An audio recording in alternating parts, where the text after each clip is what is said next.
This week we are talking about a bloodbath at Saturday Night Live, details about the Back to the Future guitar, why new tech is great, and sometimes it sucks at the same time, and what director Kevin Smith and Boss Guitar Effects have in common, sort of. This is Comedy on 11, the show where I talk about comedy and music.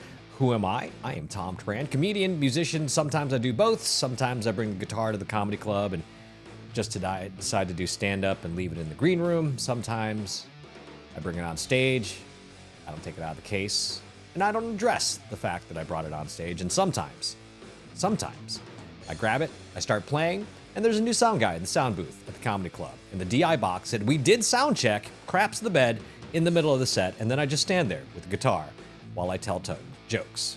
That is a thing that happened last week at a comedy club. So let's start with the big news this week in comedy. There was a bloodbath at Saturday Night Live. It was a massacre. 4 cast members, 2 writers not coming back for season 51. Heidi Gardner, who's been there for 8 seasons. Michael Longfellow, who's been there for 3. Devin Walker's been there for 3. And Emil Wakim have all left after for season 51. Now, here's the thing. If you look at this photo, I can't tell you who a single one of those people is except for Heidi Gardner, because Heidi is the woman in the group. The other 3 dudes, no idea who they are. Did that also maybe lead to them not coming back for season 51? I don't know. The 2 writers that left were Celeste Tim, who's leaving after 5 years, and then Rosebud Baker, who's leaving after 4 years. Rosebud, I know, is a very funny stand-up comedian, and I was kind of wondering why I haven't heard from her in a little while.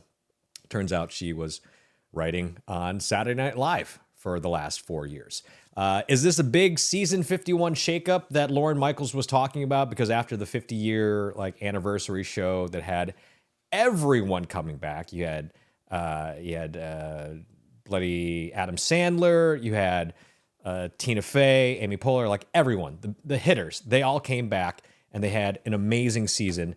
And the season, season 51, like I said, I can't tell you a single person in this photo other than Heidi Gardner, because she's been around for 8 years and she's been doing a ton of commercials too.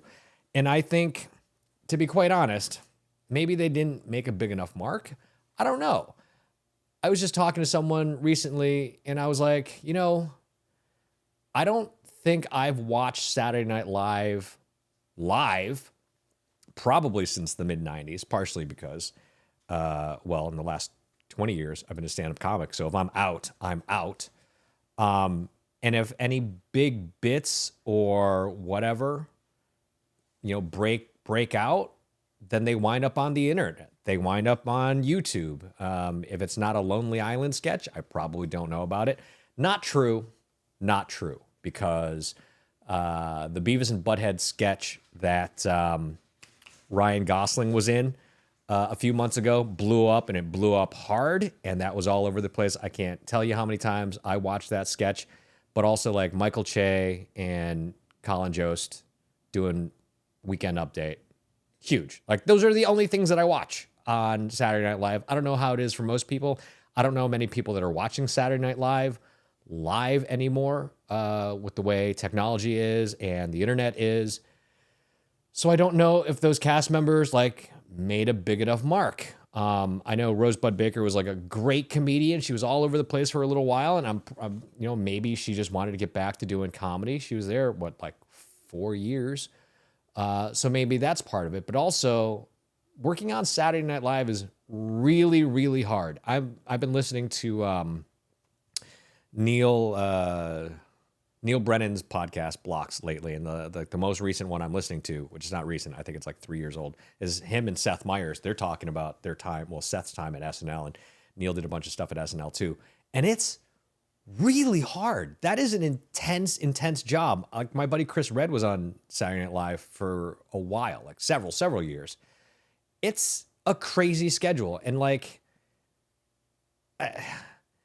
you look at all the people who went through SNL who I don't know, wound up on drugs or whatever. And it's not, I'm not saying that SNL breeds drugs, but it's an intense schedule. Mondays, they are writing and pitching sketches to hosts and cast. And then they've got to pick sketches and do rewrites and do production and rehearsals like Tuesday through Friday. And they're taping like the musical sketches, the intricate sketches, the commercial parodies during that time. And then you have like 2 full dress rehearsals and then a live show Saturday night. And it's like 20 hours a day. I can't imagine doing that and not being on drugs. That's a crazy schedule, and you gotta really love that to do it all the time. And I don't know. Again, like maybe they just didn't make a big enough impression. I saw some stupid ideas about why these people were fired, but maybe they didn't fire. Maybe they quit. Maybe they just left. I mean, look who's left and gone on to do big stuff. Jason Sudeikis goes off and does Ted Lasso. Seth Meyers goes off and does his own show. Amy Poehler and Tina Fey go off and do like 30 Rock and Parks and Rec and all that. So maybe it's just time for a move on. I mean, maybe that's for like Heidi, who's been there for 8 seasons. Rose, who's been there for 4 seasons. But like, you know, those younger cats who are there for, I think one of them was there for a year and then he's gone. Maybe that wasn't his decision. I don't know. But again, I haven't watched SNL live for a really long time. And I don't know many people who have or do. So maybe that's it. But I know Lorne Michaels had said that season 51, he wanted to do a big shakeup. And, you know, dropping 6 staffers in a week, that's a pretty big shakeup. So big news in comedy this week. Pretty intense news. So let's move on to the next thing I wanted to talk about. A few episodes ago, I talked about the quote unquote missing Back to the Future guitar. It's the red Gibson ES345 that was used in the movie. Gibson did a whole video on it, promoting the search for the guitar. They brought back members of the cast like Michael J. Fox and Leah Thompson. Huey Lewis was there. Christopher Lloyd. You had Bob Gale, who's one of the creators of the movie. I got teary-eyed the moment I was talking about Michael J. Fox and Huey Lewis getting together during that promo. It was a whole thing. So the speculation was that this quote-unquote search for a missing guitar was going to lead up to the announcement of Gibson releasing a custom replica. So we were right. I think we were all right because even there was no official announcement. Caesar, the CEO of Gibson, posted a couple of photos on his Instagram recently of a rack of ES345s with Bigsby's and Veritones and special split block inlays, just like the ones in the movie. The official model number is going to be 55 ES345.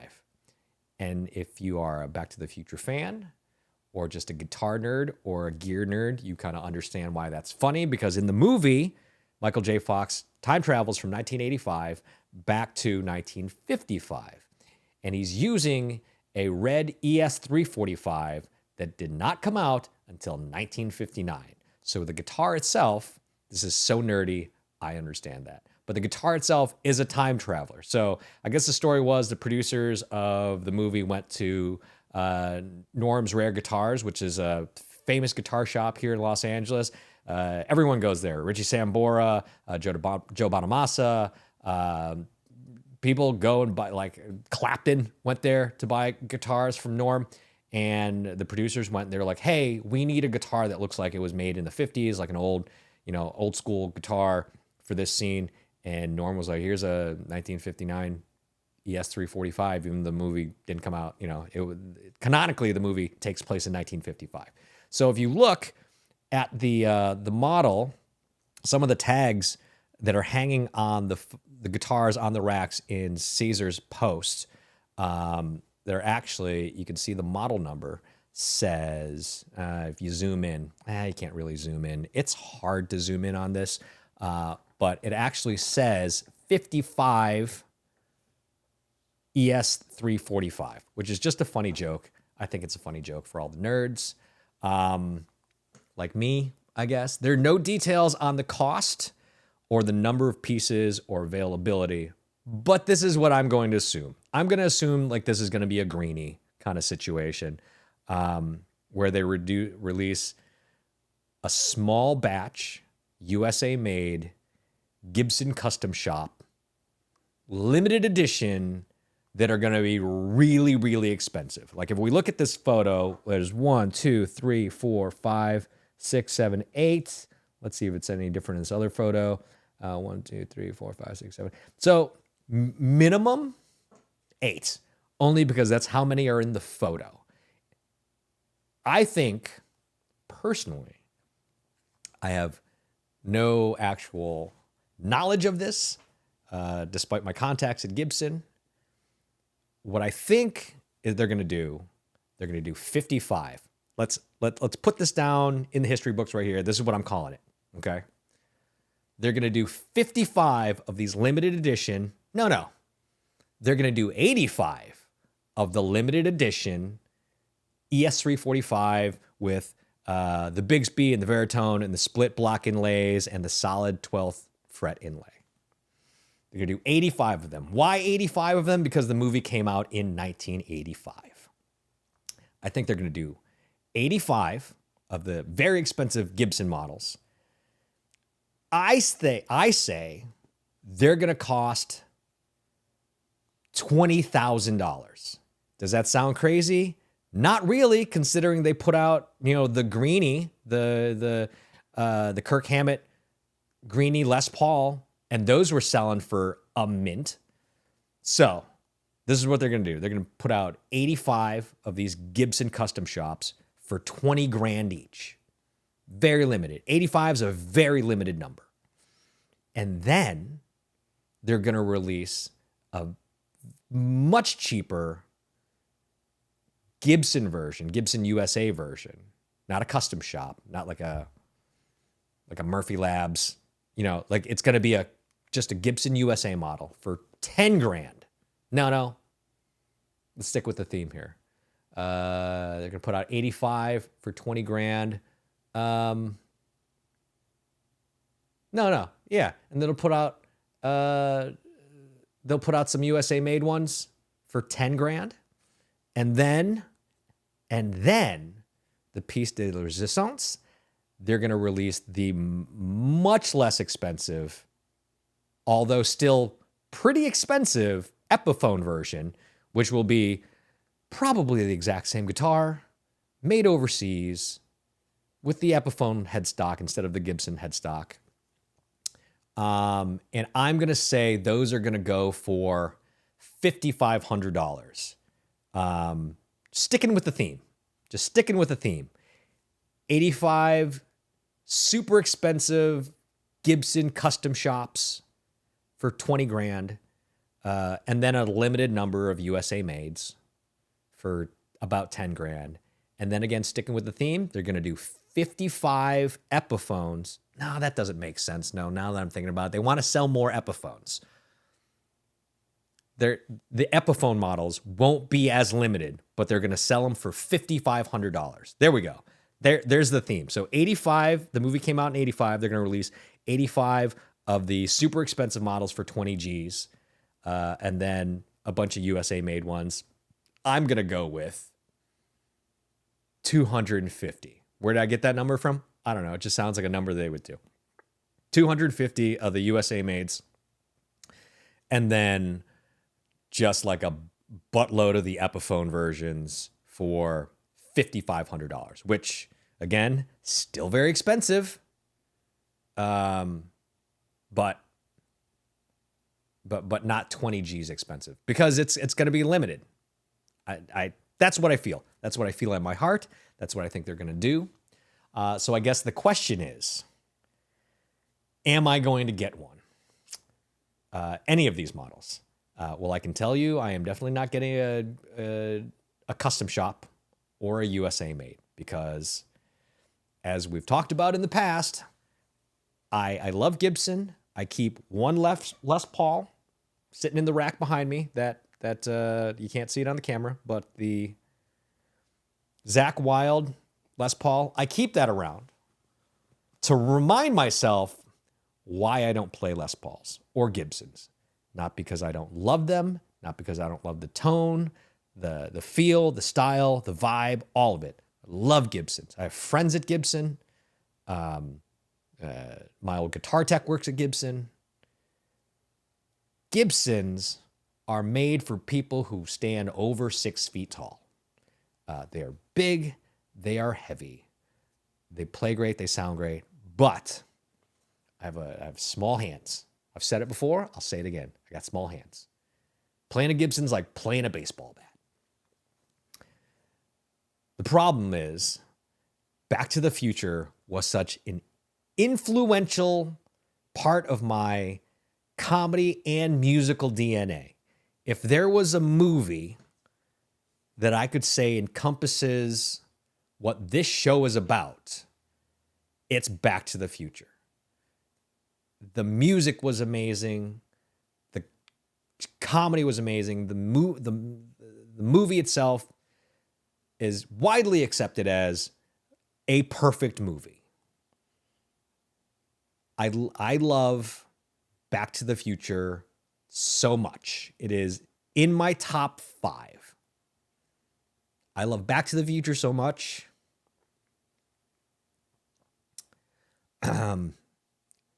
The last 2 presents I got from my best friend who recently passed away were Back to the Future t-shirts. Oh, I wasn't expecting to do this. He got me Back to the Future t-shirts that I love. Those are the last 2 gifts he gave me. Oh man, I'm not supposed to be tearing up on this episode.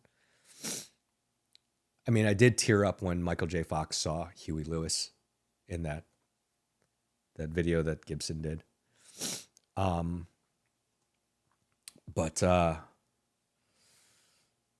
I love Back to the Future. It is, the soundtrack to Back to the Future was the soundtrack of the 80s. It was the soundtrack of my life. Back in Time, Power of Love. Back to the Future is where I found out who Chuck Berry was. I didn't know who Chuck Berry was when I was 6 years old in 1985.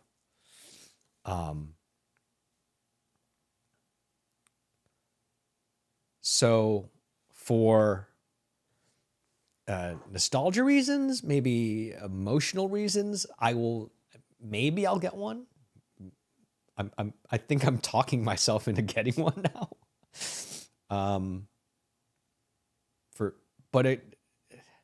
I'm also in this place where I'm selling gear right now.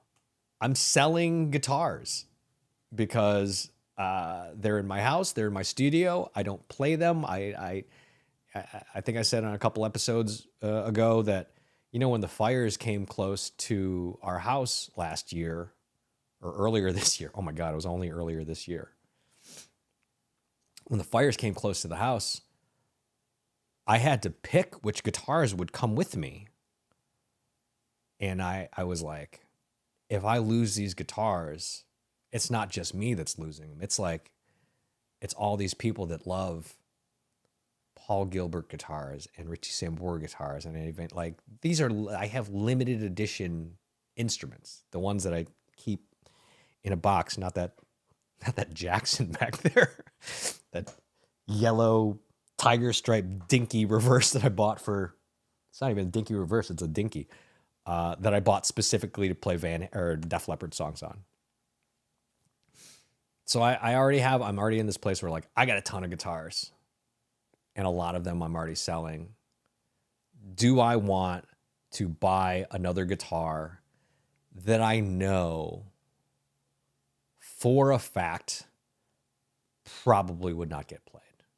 There's no time or place I feel like I would be playing an ES345, mainly because most of my comedy stuff's all done on acoustic guitars now.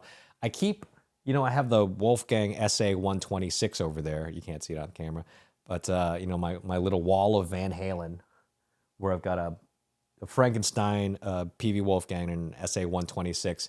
That's a semi hollow body that I keep around when I need a semi hollow body. I actually played it out on the thing that I'm putting out later this week. I think I'm talking myself into buying this Epiphone because it's going to be an Epiphone. If I buy one, it's going to be an Epiphone. I don't have the juice to drop 20 G's on a Gibson model, especially a guitar that I know I'm not going to play. How many Gibsons have I owned in my life that I was just like, all right, this was fun for 2 months. It hurts my back. I can only play it at home when I'm sitting here, but Back to the Future is one of those movies that's like so instrumental to my life as a musician and a comedian. I think it's like Back to the Future, Spaceballs, Princess Bride,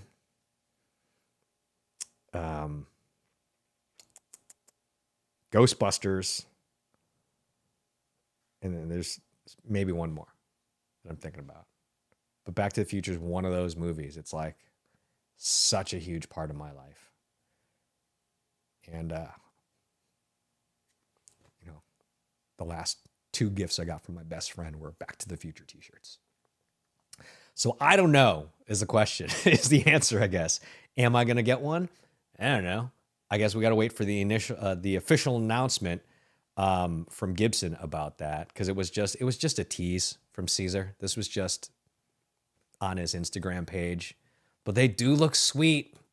Those do look sexy as hell. It's like, that weathered yellow binding around that cherry red ES345 with the Bigsby. It does look sexy. I would never play it. I'd never play it outside of this studio. It would hang on the wall next to my Prince guitar. And I actually play the Prince guitar. That's that's my telly. Well, kind of. If you've watched the episode of The Story Behind the Strings, you know why it's not actually a telly. So yeah.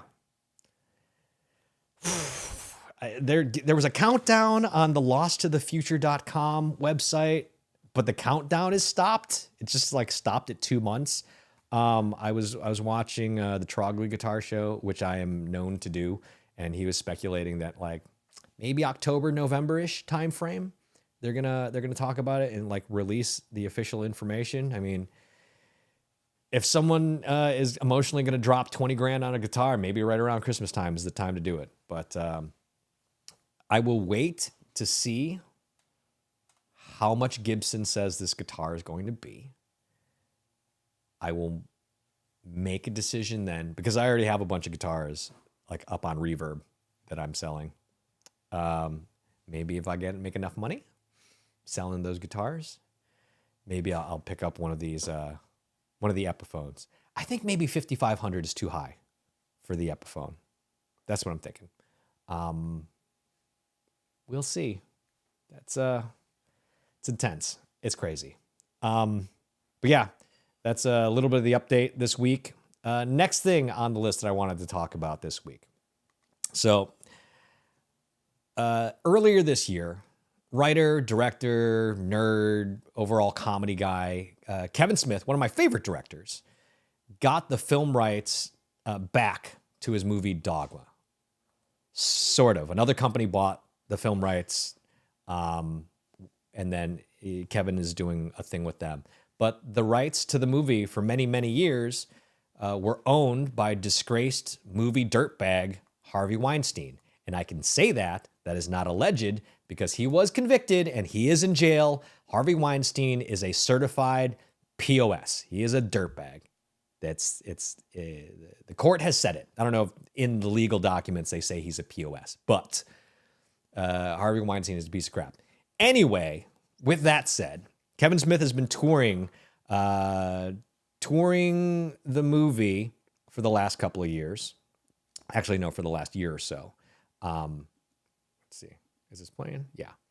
Kevin Smith's been touring the movie for the last, I don't know, few months because it's the 25th or 26th anniversary. And for the longest time, you couldn't buy, rent, or stream the movie because of the aforementioned dirtbag, because Harvey Weinstein opened the rights, he owned the rights, and he didn't want to give them up. All kinds of other legal mumbo jumbo. It's a great film. George Carlin, Jason Lee,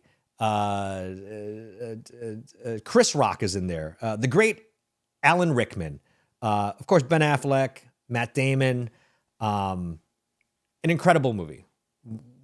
As a comedy fan and a retired Catholic, one of my favorite all-time movies. You know what? That list of movies I was talking about earlier in my comedy DNA, Dogma is up there. Easily. Even ahead of Mallrats and Clerks. And part of the, as a member of the View Askew universe, it's probably blasphemous to say. Now, with that said, I own a copy of the DVD. Luckily, I've had this for years. So I could have watched this any time I wanted over the last 25 years because I own it. I own it. I have the DVD. I didn't rent a license. I didn't buy a license. I'm not streaming it at the pleasure of some company who I pay $9.99 a month to. That's the reality is I'm not paying $9.99 for anything. It's like $16 or more. So I can watch this anytime I want. I own this. I have a DVD player that still works. What does this have to do with comedy or music, you ask?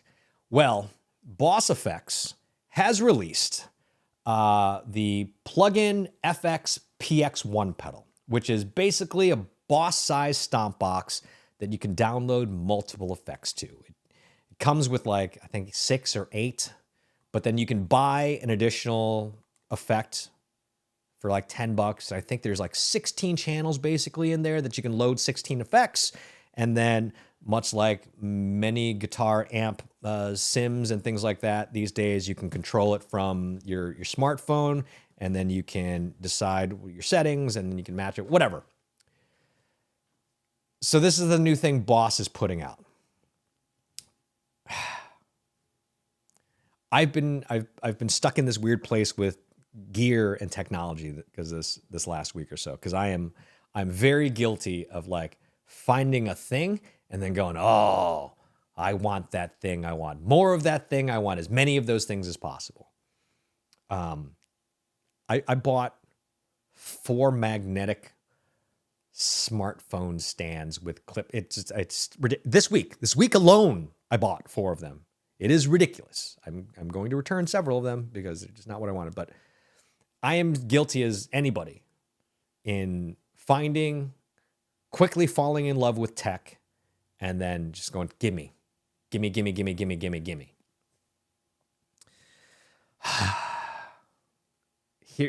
Here's the thing with this particular thing that Boss is doing, or that I'm speculating that Boss is doing.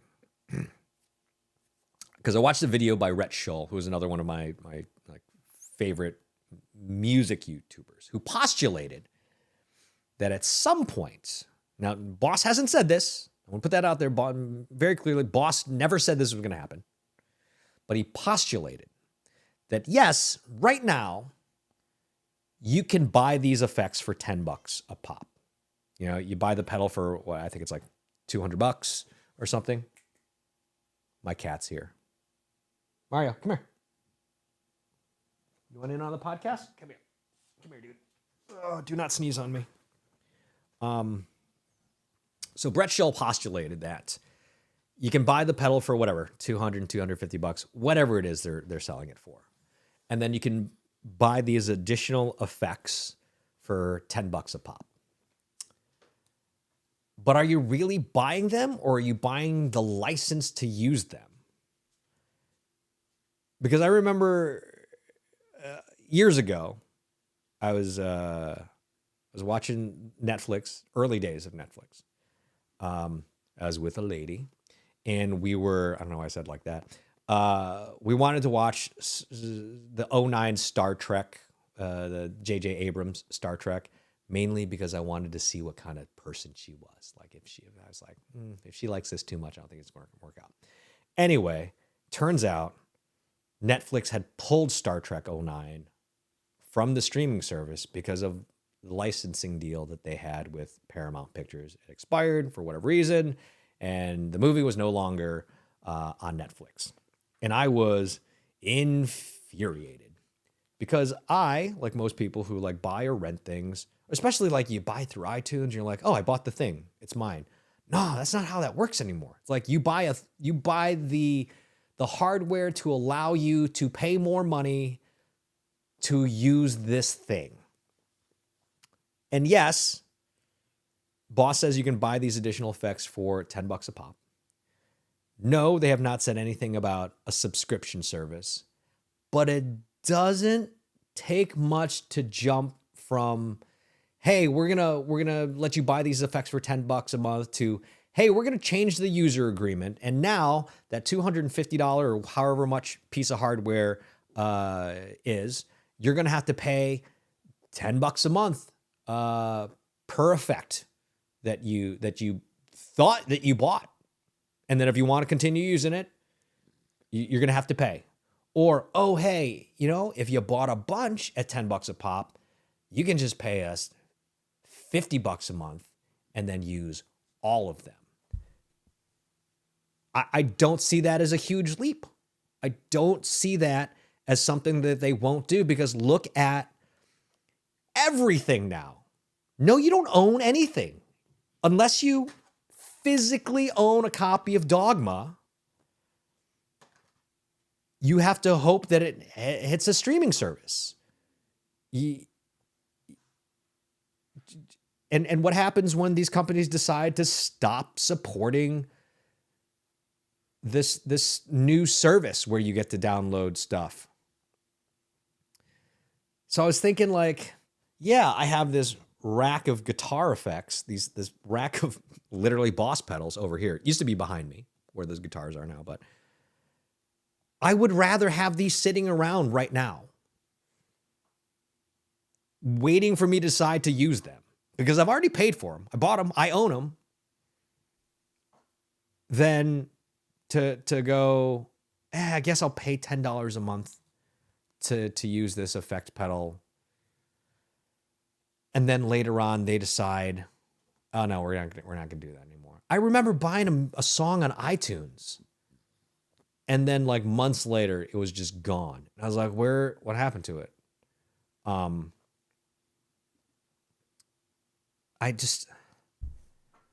don't like where this is going, I don't like all of this subscription-based pay to play, even though I've already paid to own the hardware. I hate subscription apps. There are very few subscription apps I think are worth it.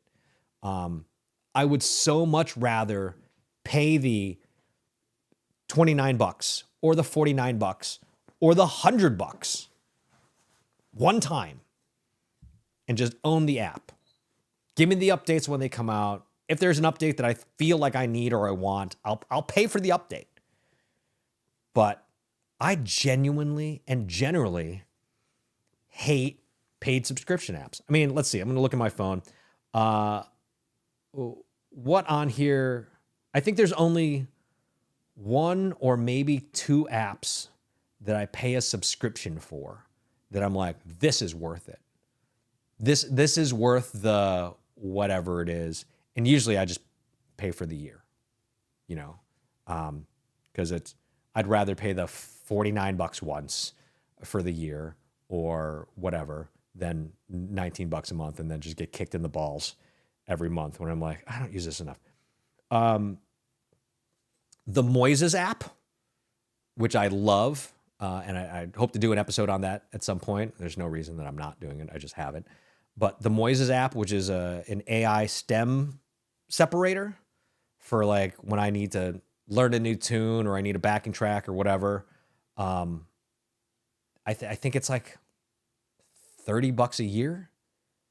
That's the only app I'm like, oh yeah, Totally worth it. 100% worth the $30 a year I'm paying for it. I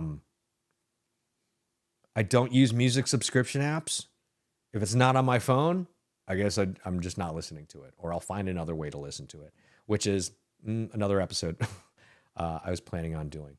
I think some fitness apps, but even with the fitness apps, like I have a weight loss app that I used, and there was they were running a special that was like, yeah, you can pay whatever it was, I don't know, $4.99 a month, or pay $79 for a lifetime, unlimited usage. I was like, lifetime usage. Oh, Ultimate Tabs, ultimateguitartabs.com. That was one of the first music apps that I looked at that they were like, oh yeah, if you pay, I think it was like $119 or something, probably less than that. I don't remember, but it was years ago. It was years ago that I paid for it. And then I was like, oh yeah, I'll pay for this once, and then I'll just have it for the rest of time. But with that said, if the service, they stop doing the service, if they go out of business for some reason, well, then, after that, I use it until I can't anymore. But this idea of buying a pedal, especially, and this is like it's one of those things that you gotta dial in with your phone, and you gotta get it ready on the phone app before you play it. And what if, this is my fear, right? What if you buy this, you get, and there's like some sort of subscription. Again, boss has not said there's a subscription. No one said there's a subscription. It was just a couple of YouTubers were like, what if this happens? What if you pay for a bunch of apps and you got a month-to-month subscription, right? And you're at a gig, and the gig happens to be the day after the subscription's going to renew, and your credit card gets declined for whatever reason. It got lost, it got stolen, you had it canceled, you forgot to renew it, whatever. And then you're at a gig and you're stuck with no effects because you're paying for this subscription plan for a thing that you spent however many hundreds of dollars on. That's my fear. That is my fear with this subscription plan. I just like owning the things that I buy and using them how I want. With that said, brings me to one of the big things I wanted to talk about this week. I don't know if you see right now, if you're listening, you obviously can't see this, but if you're watching this on YouTube, I've got my Shure SM7 recording this audio. I've been talking about this Rodecaster video switching unit that I bought earlier this year that has made my life so much easier. The switching between scenes and things like that, just doing the podcast, doing my other shows, doing live events for clients has made my life so much easier. Is it worth the $1,200? Absolutely. Absolutely. This piece of hardware has been amazing. And just earlier this week, I was thinking to myself, I love technology. I love how easy this technology has made my life as a musician, as a comedian, as a creator, as a producer, whatever.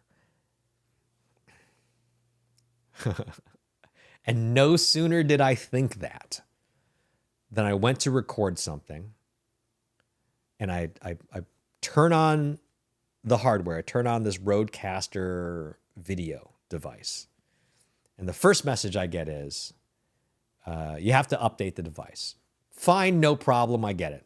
It's gotten updated. Actually, I was at the Improv the night before, and I was talking to my buddy Doug. And Doug has a podcast studio that he owns, and he's got a Rodecaster video. And he told me, he was like, hey, there was just an update. I still don't know what that update does, because after I updated it, this Rode NT USB microphone that I bought specifically to use with this device, as soon as I updated the Rodecaster Mini, or the Rodecaster Video, I got a message that said, this microphone, the one I've been using for, I don't know, 2 months, every episode for the last couple of months, this had to get updated. So I was like, okay, fine. But I couldn't update it through the board. I had to unplug it and plug it in my computer and then update it. So I had to update this to work with the other thing. And then after I updated it and plugged it back into the board, it didn't work. So the goddamn update broke the thing. Does it brick it? No, it didn't, because if I plug this directly into my computer, it goes into Logic. It goes into Final Cut. Like, I can use this as an audio device. It just doesn't work with the thing that I bought it to work for from the same company that makes it. And I was so infuriated, because it was like a half-hour process of like, update this, then update this. Why isn't this working? Let me try a different cable. Let me try another cable. Let me troubleshoot this. Is it working in the computer? It was that. And then I was like, oh, why don't I just grab my analog SM7 or my Shure 50, my 57 or my 58 and just plug it in? Because you know what? Those just work because they're analog and they're great. The goddamn SM58 is the workhorse of recording for decades.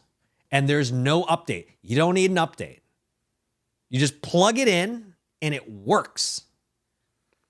So although these devices have made my life significantly easier, when they work, they're great.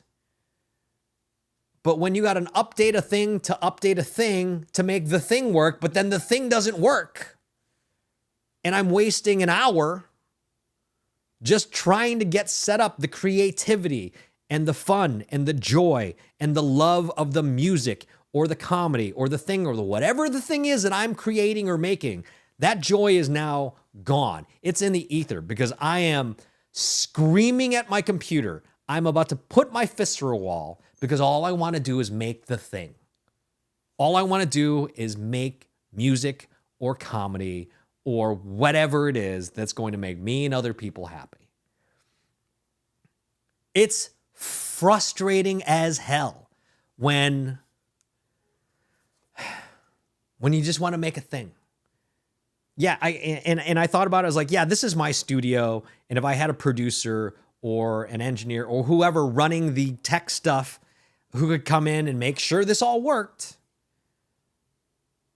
I could, as the creative, could just come in and do my thing. But if that was the case, I'd just rent a studio. I would go to Sunset Sound. I'd go to Dave Grohl's place, wherever, and I'd just do it.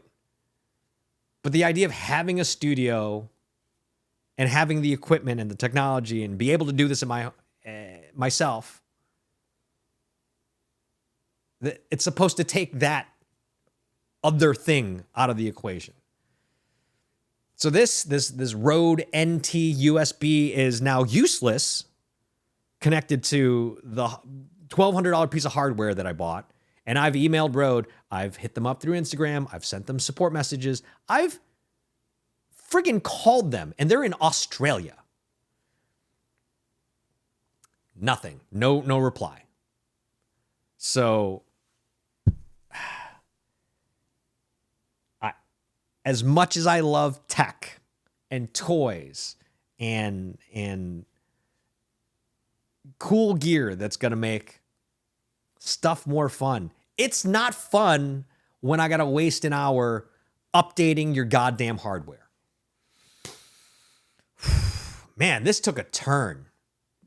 I was crying earlier talking about Back to the Future. And now I'm just, I don't know.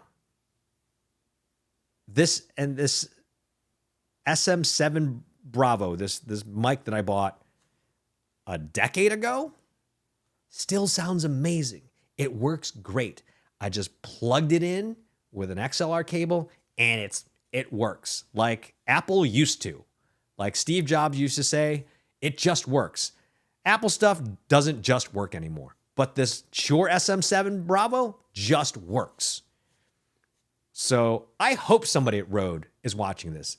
Get your shit together.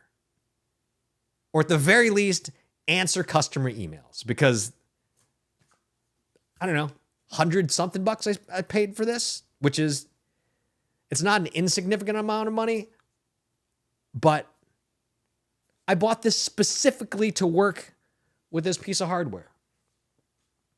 So let's bring it all back to how this started.